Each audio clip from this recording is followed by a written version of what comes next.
Our next speaker is Reza Hasmath, Associate Professor in the Department of Political Science. His talk today draws from his SSHRC Insight Development Grant project and is titled The NGO and the State in China. Reza.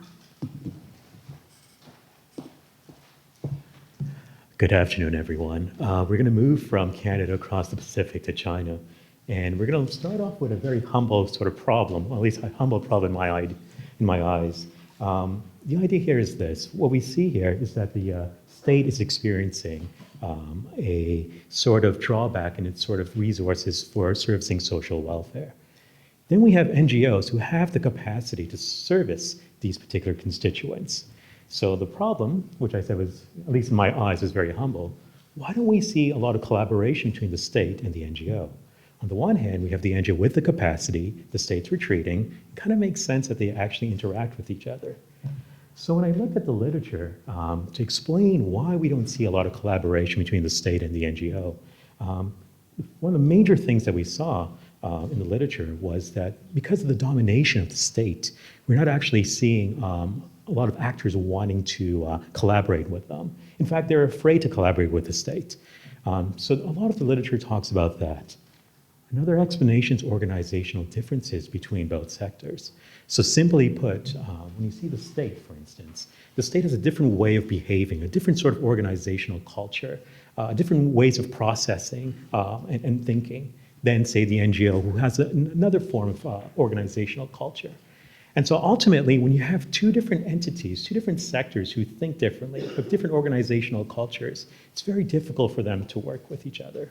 So that's what we saw in the literature.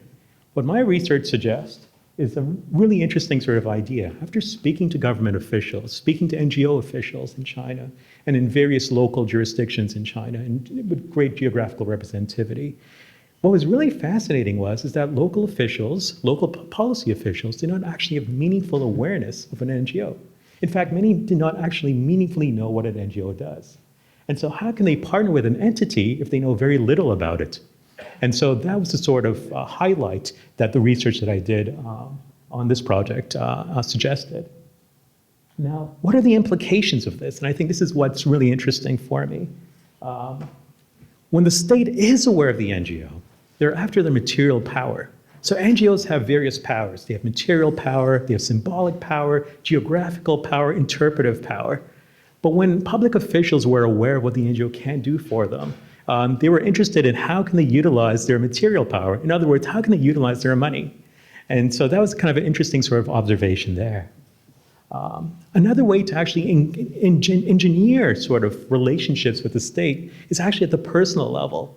What we saw here was throughout our various sort of field sites is that when NGO officials were either ex-government officials or had close personal relationships with the government, they're more likely to engage with them. Mind you, the caveat being is it's a one-off project that you saw that they would engage in. There was never a sort of long-term programmatic sort of project. And I guess the last sort of implications, and this is actually my new SSHRC-funded project. This is my old one, actually. And the new one is looking at these Chinese NGOs are going out now. So they're not, so it's really interesting because imagine you're an NGO who were born in an authoritarian environment. You have to learn the rules and behavior of the authoritarian environment to survive. But now you're going abroad to Myanmar, to Vietnam, to Ethiopia, to Tanzania. How are you going to engage in these jurisdictions who have a very different type of rules? Moreover, there's established Western NGOs there. So that's the sort of work that I'm looking at right now. And I think there's implications for Canada, obviously. As we start funding more and more projects overseas, we're going to start competing with the Chinese and their different styles. So that's the sort of work that I'm working on right now. Thank you.